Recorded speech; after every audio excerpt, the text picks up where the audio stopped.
जय राधा माधव कुंज बिहारी।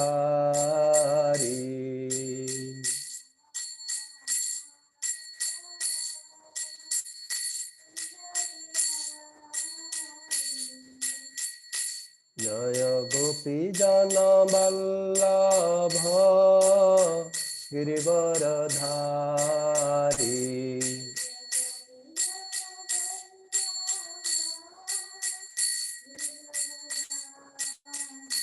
जय गोपी जन वल्लभ गिरिवरधारी।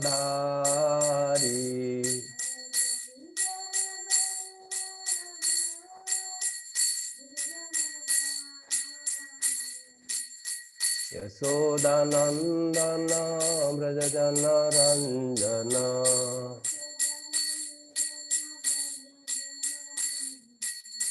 यमुना तीरावनचारी।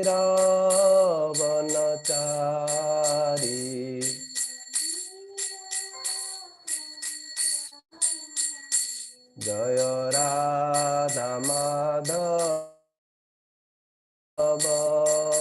कुंज बिहारी।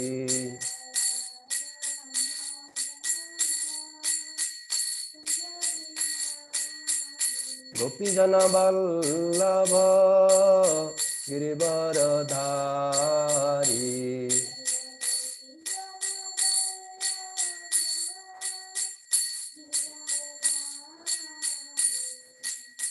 यशोदानंदन व्रज जन रंजन।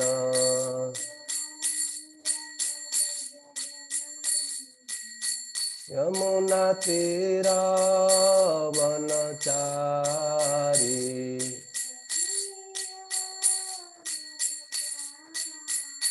जय राधा माधव कुंज बिहारी।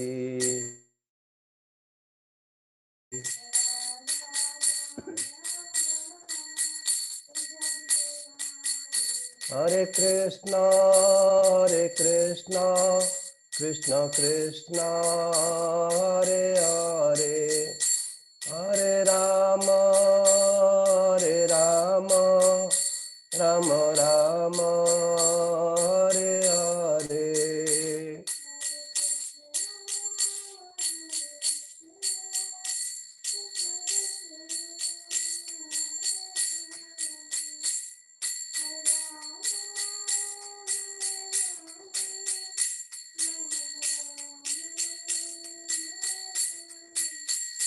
हरे कृष्णा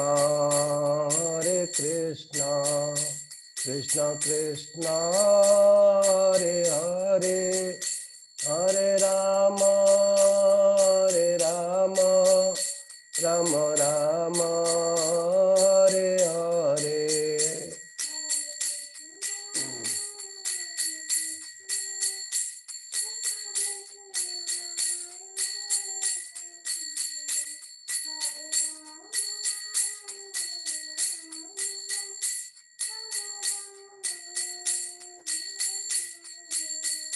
हरे कृष्णा कृष्ण कृष्ण हरे हरे, हरे राम राम राम हरे हरे।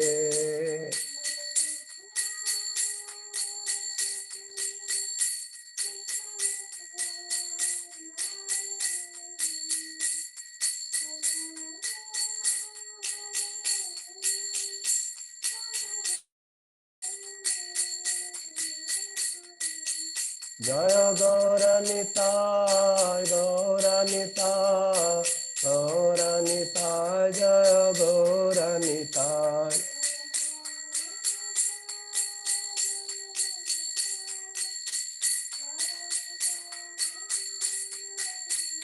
जय कृष्ण बलराम जय Krishna Balram.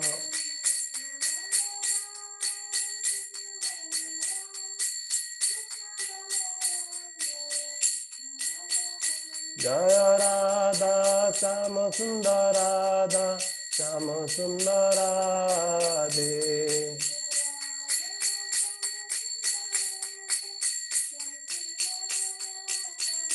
Nitai Gaur Hari Bol, Hari Bol, Hari Bol, Hari Bol.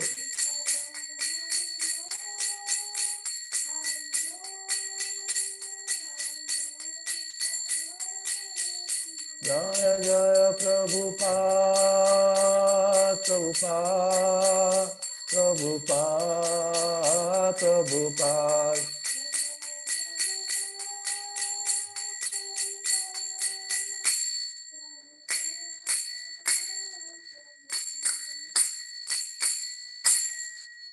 हरिनाम संकीर्तन यज्ञ की जय, श्रीला प्रभुपाद की जय।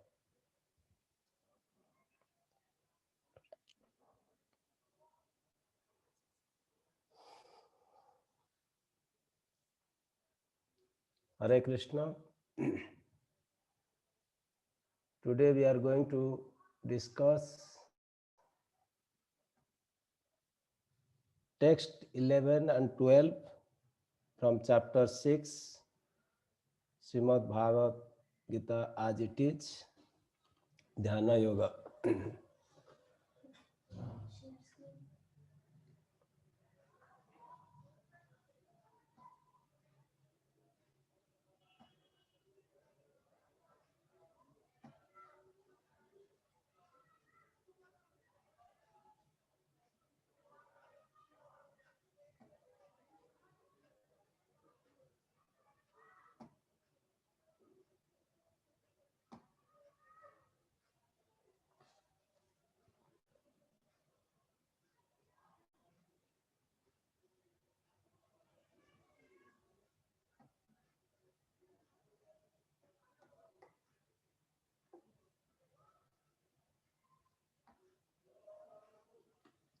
Hare Krishna Mataji.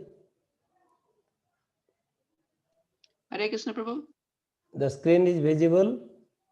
Yes, Prabhu, it's good. Okay, Mataji. Om Namo Bhagavate Vasudevaya.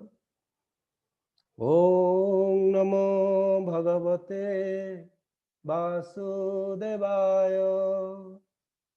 Om Namo Bhagavate Vasudevaya. Chapter 6, Dhyana Yoga, text number 11 and 12.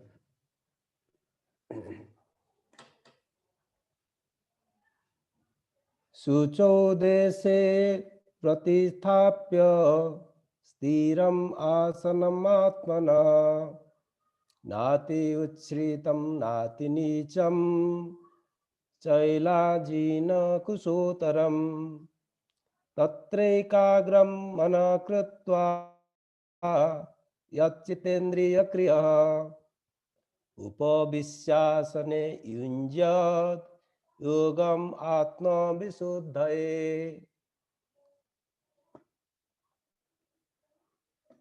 What word meaning?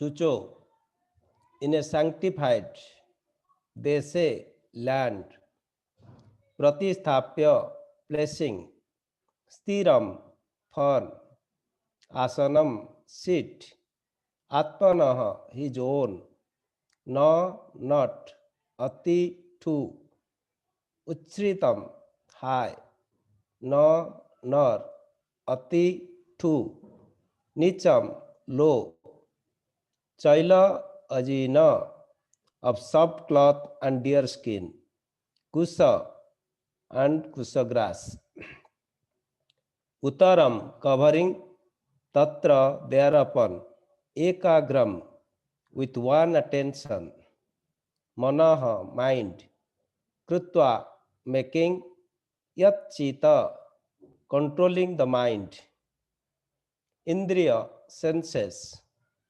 kriya, and activities, upavisya, sitting, asane, on the seat, yunjat, should execute, yogam, yoga practice, Atma, the heart, Visuddhaye for clarifying.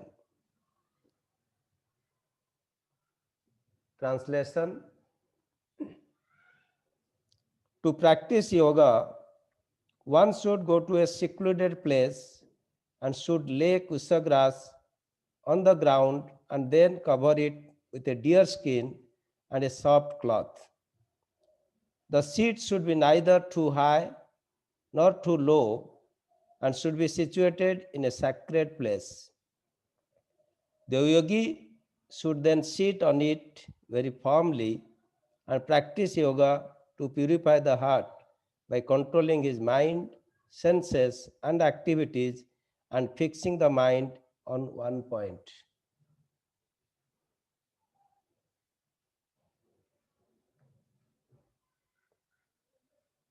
Purport. By His Divine Grace, Srila Prabhupada ki jai. Sacred place refers to places of pilgrimage. In India, the yogis, the transcendentalists, or the devotees all leave home and reside in sacred places such as Prayaga, Mathura, Vrindavan, Rishikesh, and Haridwar, and in solitude practice yoga where the sacred rivers like the Yamuna and the Ganges flow. But often this is not possible, especially for Westerners. The so-called yoga societies in big cities may be successful in earning material benefit, but they are not at all suitable for the actual practice of yoga. One who is not self-controlled and whose mind is not undisturbed cannot practice meditation. Therefore, in the Brahmanaradiya Puran, it is said that in Kali Yuga, the present Yuga or age, when people in general are short-lived, slow in spiritual realization, and always disturbed by various anxieties, the best means of spiritual realization is chanting the holy name of the Lord. Hare Nama, Hare Nama, Hare Nameva Kevalam, Kalo Nasti, Eva Nasti, Eva Nasti, Eva Gatira Anyatha. In this age of quarrel and hypocrisy, the only means of deliverance is chanting the holy name of the Lord. There is no other way, there is no other way, there is no other way. Om Ajnanatimirandhasya Jnananjana Salakaya Chakshurunmilitam Yena Tasmai Shri Gurave Namaha. Namo Vishnu Padaya Krishna Prasthaya Bhutale Srimate Bhakti Vedanta Swamini Namini. Namaste Saraswati Deve Gauravani Pracharini Nirvishesha Sunyavadi Pasyatya Desatarini. Jaya Sri Krishna Chaitanya Prabhu Nityananda Sri Advaita Gadadhar Srivasadi Gaura Bhakta Vrinda. Hare Krishna, Krishna Krishna, Hare Hare, Hare Rama, Rama Rama, Hare Hare. Hare Krishna, welcome all of you to our Bhagavad Gita discussion. I humbly seek blessings from all of you to share my understanding. So, today's verse is about how one should practice Dhyana Yoga. In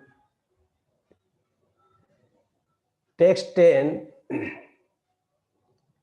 we have discussed that a transcendentalist should always engage his body, mind, and self in relationship with the Supreme. He should live alone in a secluded place and should always carefully control his mind. He should be free from desires and feelings of possessiveness.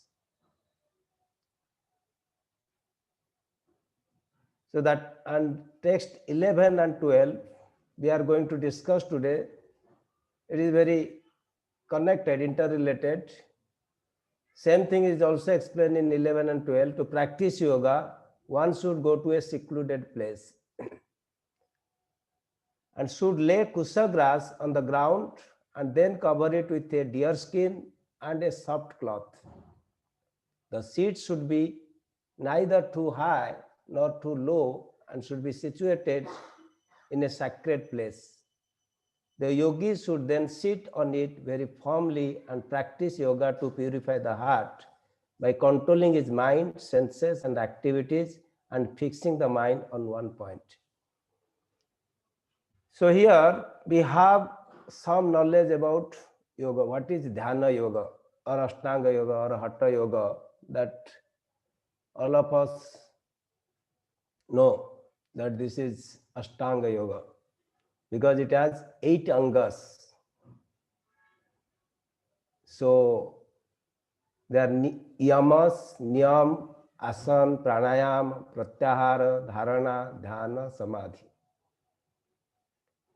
So these are the 8 angas, and a dhyana yogi has to go through all these stages. Yamas means what he should not do, prohibition.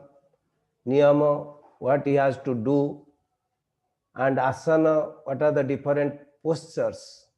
Just like this verse is targeting about asana, because this is 11, 12, 13, 14, these are about asana.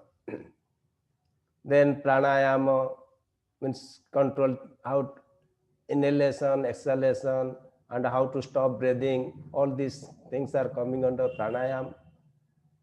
And then after pratyahara, how to withdraw all senses from the object of senses. Then dharana is fixing the mind. This also explained here. Then dhyana, meditation, then finally samadhi. Samadhi means he has to completely fix his mind on Paramatma form. So here, actually this Ashtanga yoga or Hatha yoga or Dhyana yoga, actually technically all are same. It can be interchanged in different names. But Bhakti Vinod Thakur, in his Prema Pradip, he explained that Ashtanga yoga can be classified into ways. One is Hatha yoga and another is Dhyana yoga. And under Hatha yoga, these 4 angas coming: yama, niyama, asana, pranayama. Why? Because they are related to body. Yama means what we should not do, means what we should do, what we should not do, what are the different types of posture, how to inhale, exhale. These are coming under bodily functions. And the latter stage, little elevated stage, that is, he has classified pratyahara, dharana, dhyana, samadhi under dhyana yoga. This is how it is classified. Then today we are going to discuss about asanas, means after yama, niyama, then comes under asana.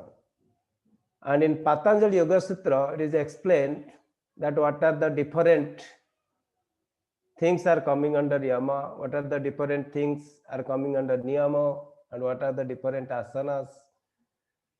So here we can see that under yama, what we should not do is ahimsa. Ahimsa means we should not envy, we should not kill animals.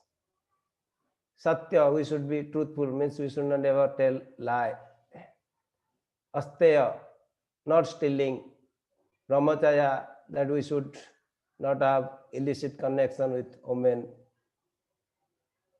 Aparigraha means we should not possess anything, non-possessiveness. And niyama there are 5 components. Saucha, cleanliness. This is also explained in this verse. Saucha, they say, means you have to go to a sanctified place. Santosa, self-satisfaction. One should be fully satisfied in his heart. Tapas, austerities. Swadhaya, study. And Ishvara Pranidhana means one should surrender to the Supreme Lord. Then coming to asanas, there are different types of asanas, Padmasana, Vrishasana, Bhadrasana, Satyasana, Dandasana, and so many asanas are there. So these things are explained. So a dhyana yogi or ashtanga yogi or hatha yogi, whatever you say, that he has to follow these things very strictly. So in this verse it is mentioned what are the requirement for a yogi to practice yoga. First of all, it is explained here, it requires a sacred place. And Prabhupada explains that they go to Prayaga, Mathura, Vrindavan, Rishikesh, Haridwar.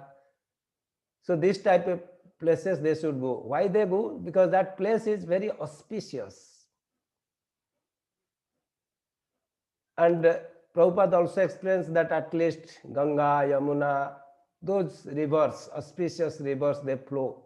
So that means the whole atmosphere is very cool and very favorable to practice yoga, because there is no, it's a mode of goodness place. And one should go to secluded place. Why secluded place? Because mind will be very steady. It will be undisturbed.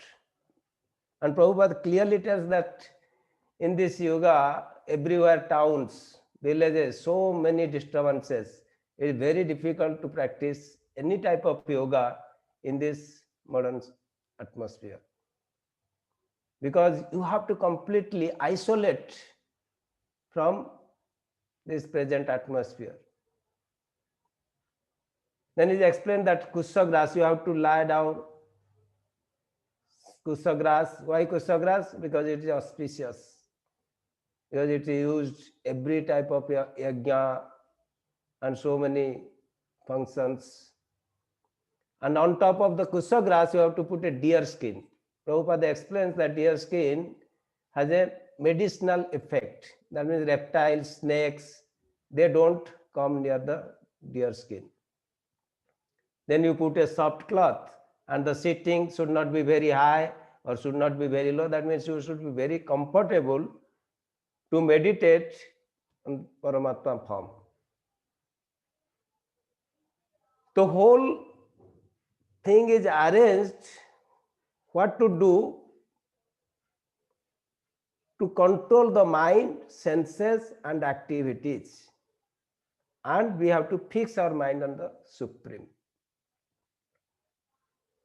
But why it is meant for a yogi? In the verse it is explained that to purify one's heart, the yogi should then sit on it very firmly and practice yoga to purify the heart. That is the goal of a yogi. Why he is doing all these things? To purify his heart. What is that purification of heart? What is that purification of heart? Purification of heart means that I should be situated in my original constitutional position. So that means there is some contamination in my heart. What is that contamination? I am thinking that I am body, but really I am the spirit soul. So to remove that contamination, the yogi has to do all these things.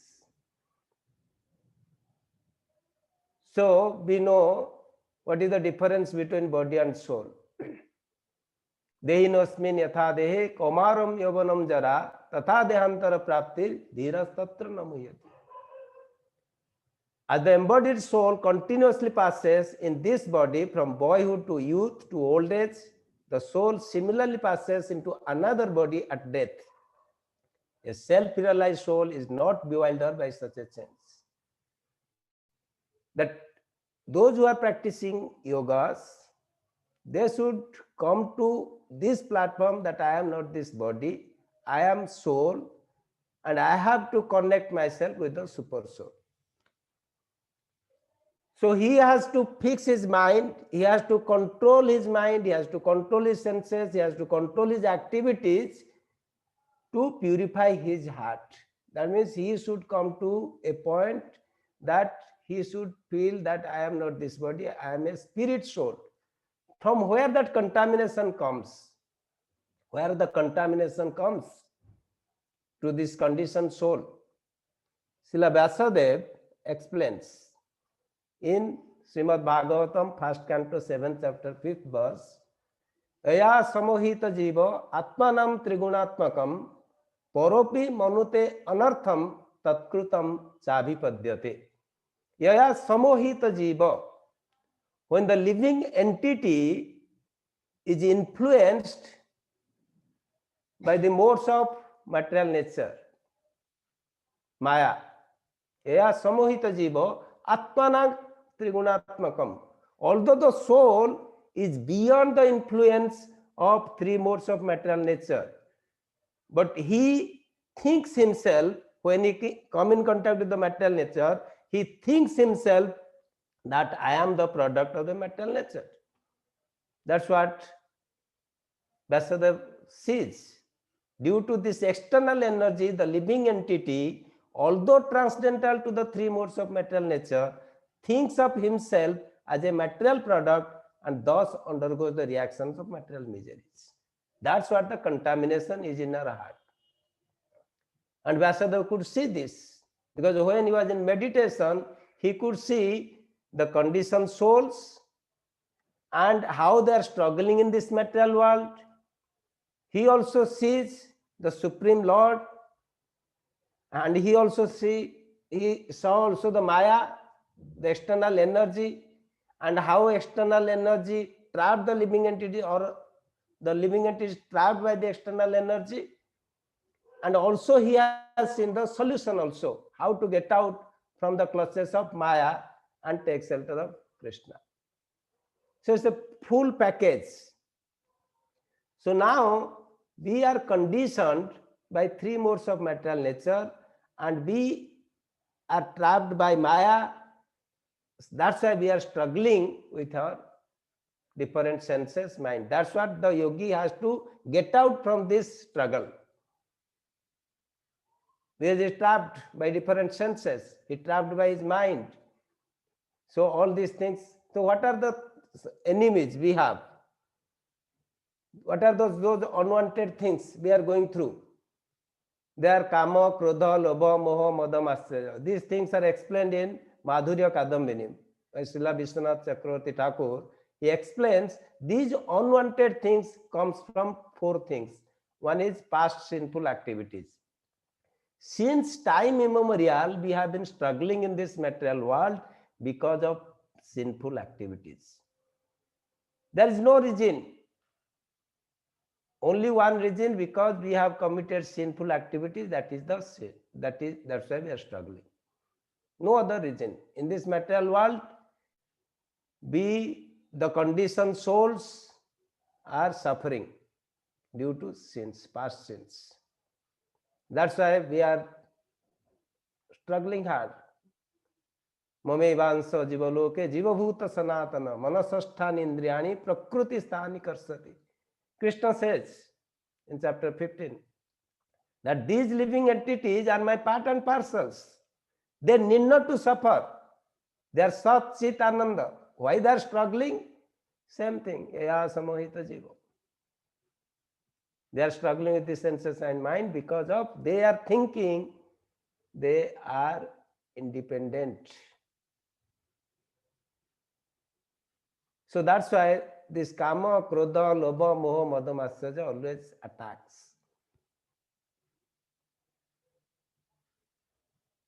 Then this anarthas, the unwanted things, also come from pious works.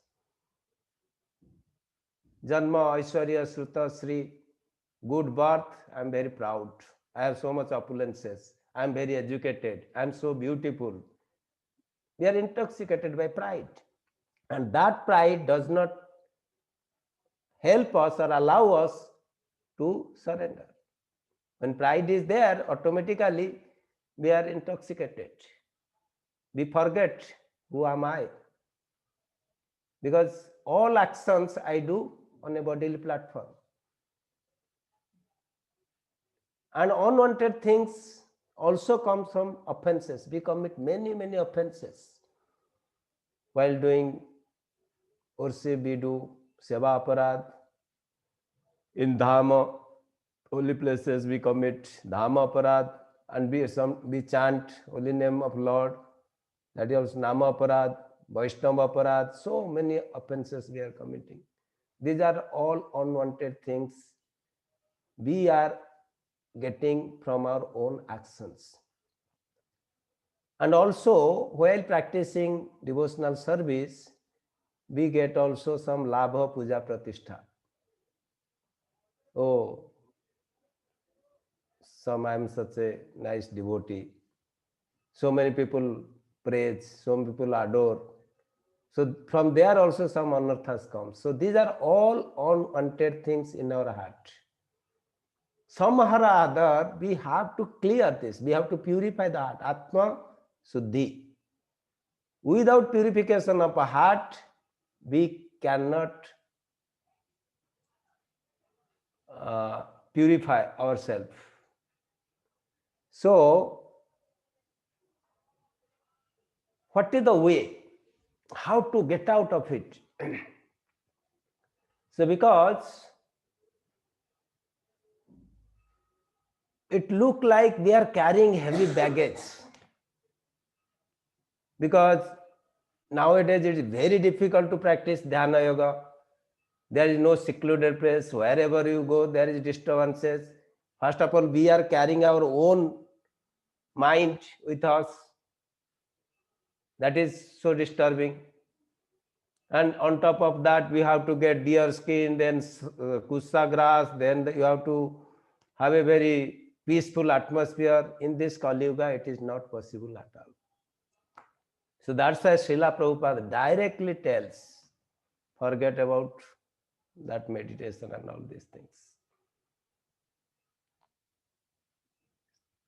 That's why this Brihadaranyaka Purana says, Hare Nama, Hare Nama, Hare Nameva Kevalam, Kalu Nasti, Eva Nasti, Eva Nasti, Eva Gatira Anyatha.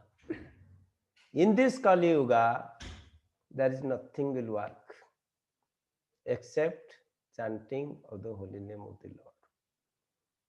That's why Chaitanya Mahaprabhu came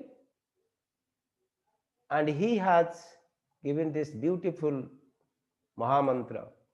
Hare Krishna, Krishna Krishna, Hare Hare, Hare Rama, Rama Rama, Hare Hare.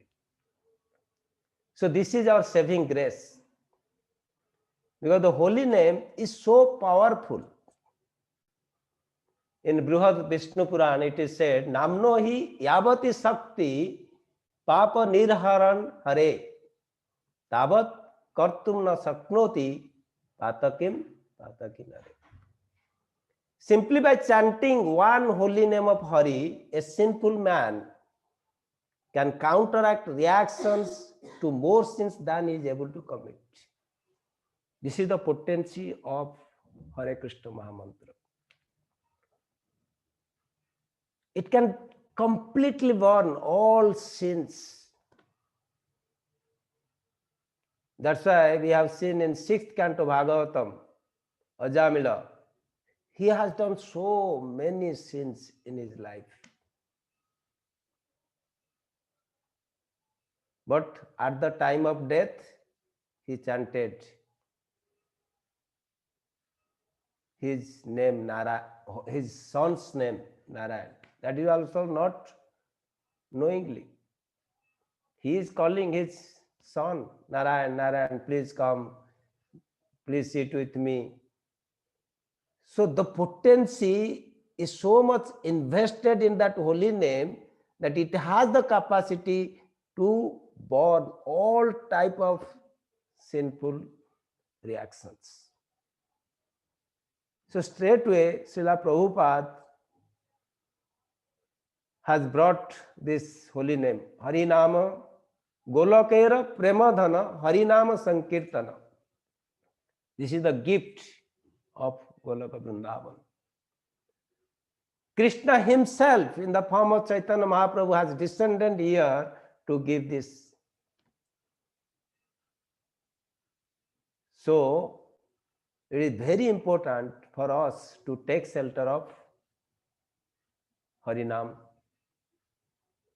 Srimad Bhagavatam says in 12th canto, Kaler doshe nidhirajan asti hi eka mahan guna kirtanada eva krishnasya mukta sangha param brajet.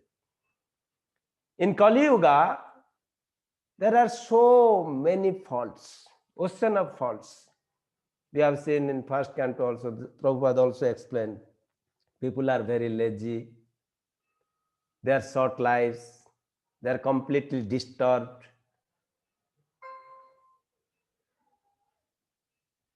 But how they can practice this Dhyana Yoga? Even if a little darkness is there, immediately we are afraid.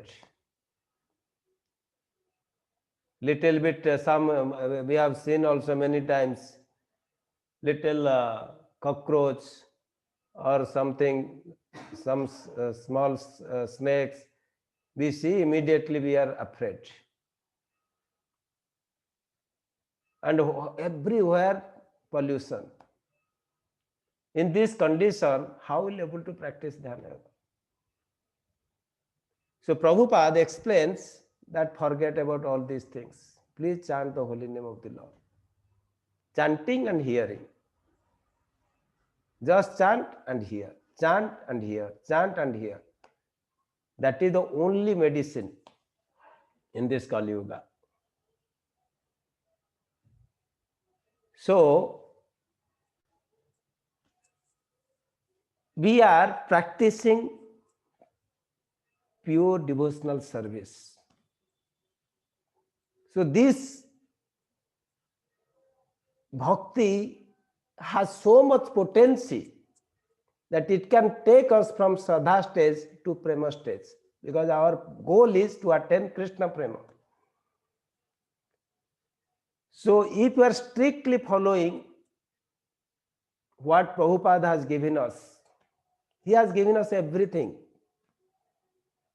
He has given the holy name, he has given the deity association, he has given this wonderful Bhagavad Gita, morning and evening hearing, we are hearing, morning Bhagavatam, evening Bhagavad Gita, wonderful deities, Krishna Balaram, Radha Shyam Sundar, Gaur Nitai. So everything full place. There is nothing lacking in our life. Everything Prabhupada has given to us. What we have to do, we have to just the association of devotees. Chant the holy name of the Lord. That has so much potency, it can take us from Shraddha stage to Sadhu Sangha, Bhajana Kriya, Anartha Nivritti. The main thing is that Anartha Nivritti, that contamination which we are discussing, that Anartha Nivritti will go if our Bhajana Kriya is very strong. That means Bhajana Kriya, our devotee association, chanting the holy name, opening our heart, taking shelter of devotees, consulting the devotees for our problems. So this bhajan kriya, if it is very strong, then these unwanted things from the heart will go away. There is no doubt it. Because our aim is to attain Krishna Prema, and it is not easy. One way it is easy if you are simple, submissive. If you are not simple, then it is difficult. So, and it is, we are so fortunate that we are directly accessing pure devotional service. So we are very, very fortunate. Bharata bhumite hoile manusya janma jar, janma sarthaka kari kara para upakara. We are very fortunate. So we have to perfect our life and also will assist others to perfect others' life. Then we'll really feel jubilant in our life. So we'll discuss how Bhakti Yoga is far, far better than any other yoga system.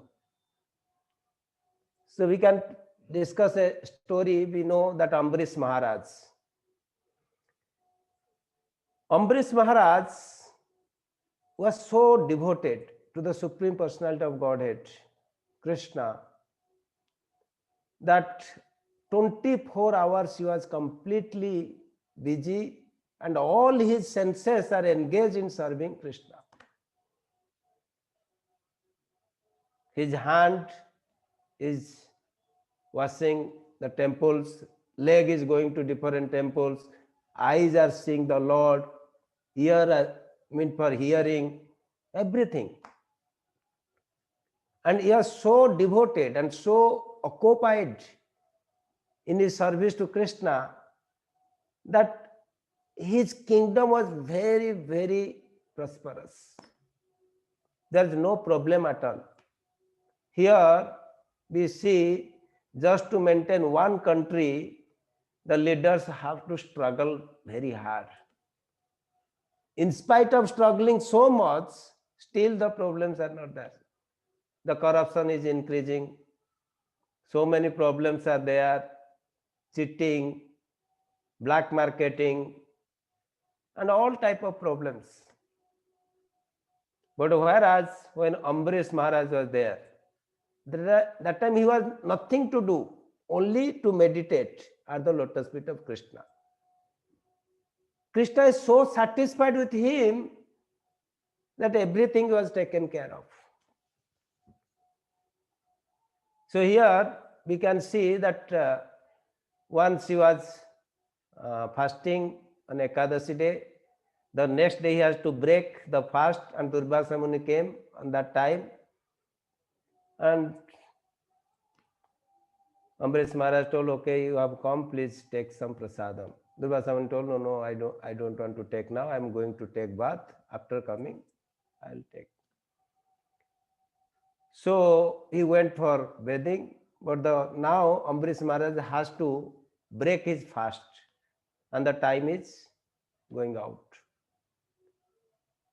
So what he has done, he consulted with the Brahmanas. This is a very important principle, because whenever we are in a dangerous situation or we are not able to take a decision, immediately we should consult with our superiors or the devotees, so that we will be protected. So he has consulted and take little bit water. And Durvasa came and he was very angry. He saw that he has already broken the fast, and he created a demon, fiery demon, and wanted to kill Ambarish. And Ambarish Maharaj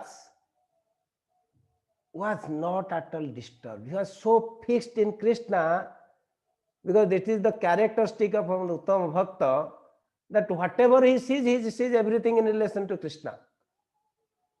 So he didn't feel anything.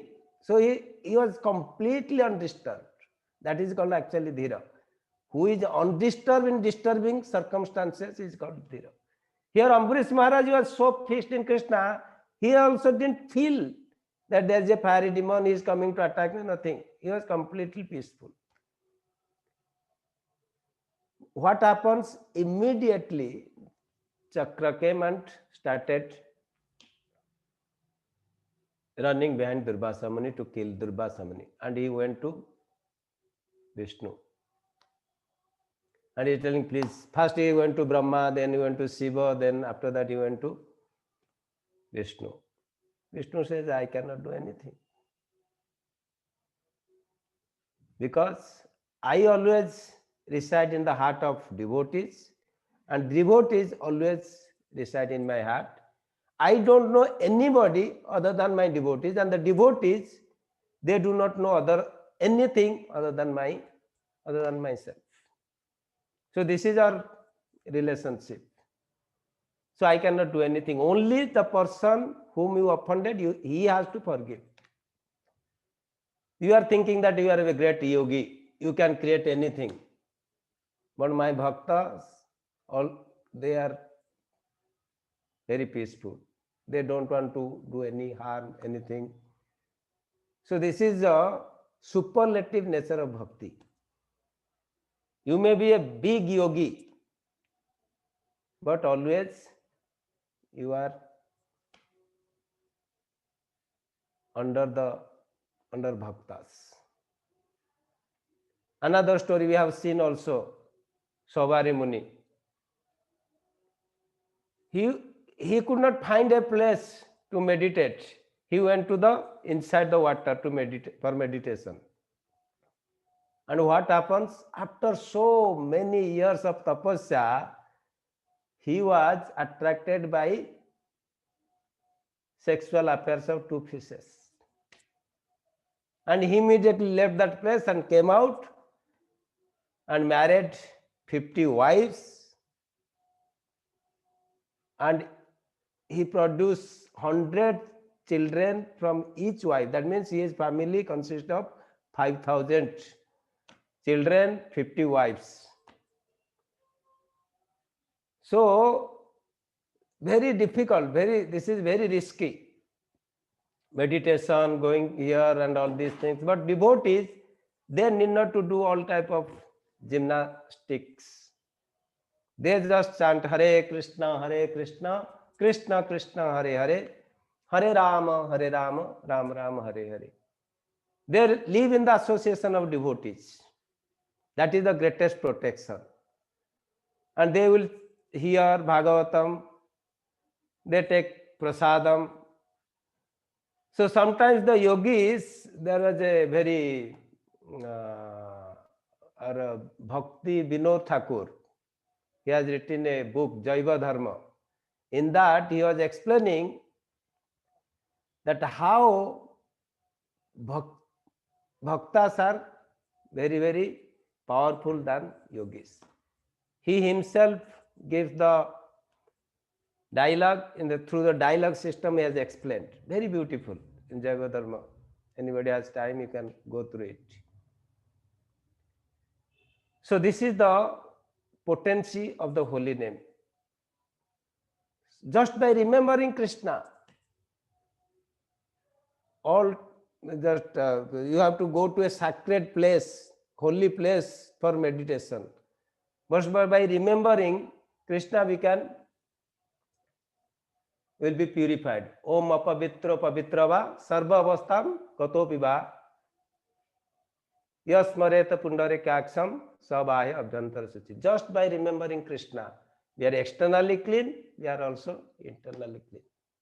We need not to do all these things.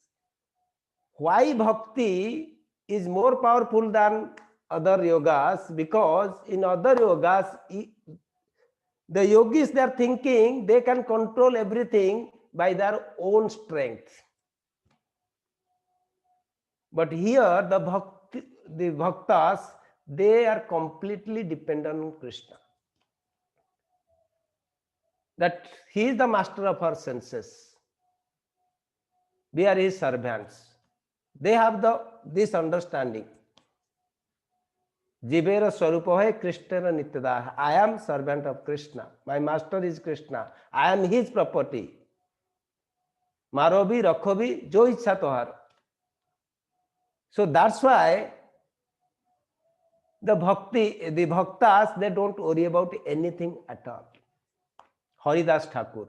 It's a beautiful example. The Saubhari Muni, after so many years, he fell down. Haridas Thakur, one prostitute came and tempted in different ways. But Haridas Thakur was completely understood. He was not angry also. Although The prostitute tried very hard. But Haridas Thakur, okay, I'll attend you. Let me finish my prescribed rounds. So take shelter of the holy name. The holy name has so much potency. Nama Chintamani Krishna Chaitanya Rasa Vigraha. So this is Chintamani. And we have to take very seriously this holy name of the Lord. Then our life will be blissful. And Srila Prabhupada has given everything to us. So yesterday it was his disappearance day, and we are reminded his selfless sacrifice. How much he has done just to save us. So what is our duty? So at least if we can become a pure devotee, then Prabhupada will be so much pleased. He will be so much happy. So here we will stop with the essence is to take the chanting of the holy name very seriously. Then all our senses will be controlled, will be fully connected with Krishna, and our life will be blissful. So I'll stop here. If anybody has any question, then we can address it.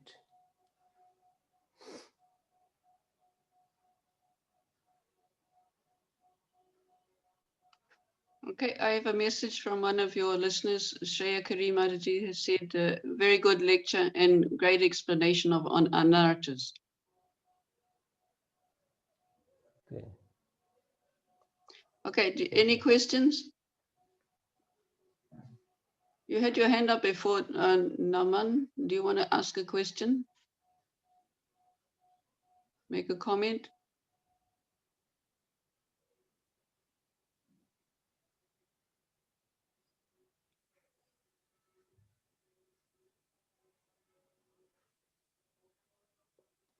Okay, then.